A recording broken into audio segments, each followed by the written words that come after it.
Chers frères et sœurs, aujourd'hui est une date importante dans la vie de notre Église et aussi dans votre vie. L'Église adventiste du 7e jour, dans toute la division interaméricaine, lance le programme « Seigneur, transforme-moi ». Ce programme est une prière personnelle.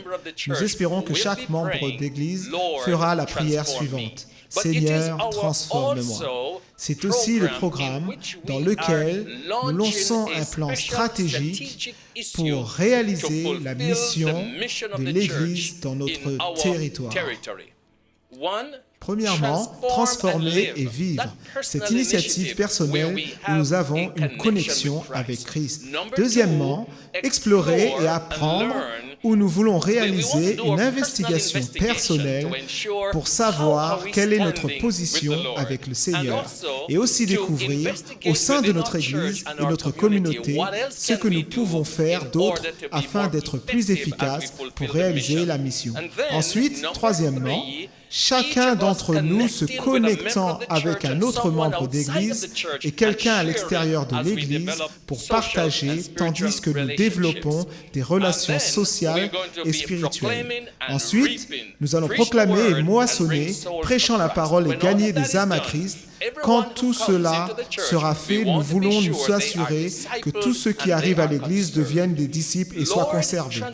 Seigneur, transforme-moi. Voici le moment, vous êtes la personne à qui nous demandons d'être en place pour recevoir cette transformation spéciale par l'Esprit de Dieu.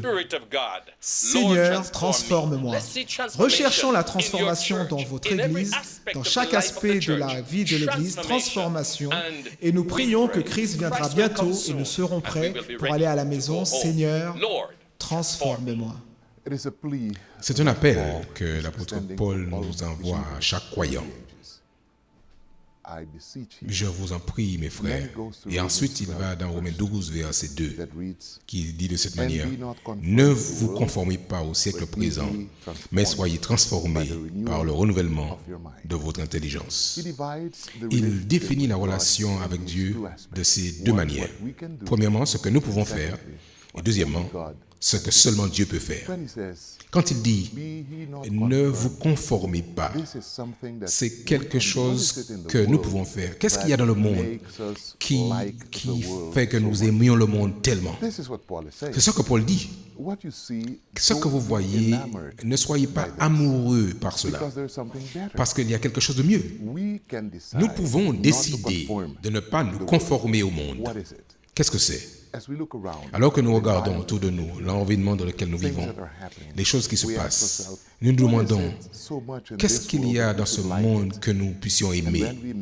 Et ensuite nous mesurons ceci avec ce que le Seigneur nous a promis. Et nous disons vraiment, je veux Jésus, je veux au ciel. Et ne pas être comme le monde. Il y a beaucoup de bonnes choses dans le monde, bien sûr, mais aucune de ces choses ne peut être comparée avec ce que le Seigneur nous a promis. Donc, les biens de ce monde sont saturés avec toutes sortes de difficultés, de dangers. La voracité, la violence, la trahison, toutes ces choses sont impliquées dans ce monde. Mais aucune de ces choses n'est la bonté. Et ensuite le Seigneur déclare, voilà ce qui est là dans le monde. Alors je vous demande, permettez-moi de vous transformer. Permettez-moi d'emmener dans votre cœur l'amour du présent et de l'avenir. Et laissez-moi vous transformer. Et c'est pourquoi il dit, soyez transformés. Ne vous conformez pas à ce que vous voyez, mais laissez-moi vous transformer. Laissez-moi faire une nouvelle personne. Laissez-moi mettre dans votre cœur le désir ardent d'être comme mon Fils Jésus-Christ. Seigneur, transforme-moi. C'est une réalité. C'est une prière que nous devrions prier chaque jour.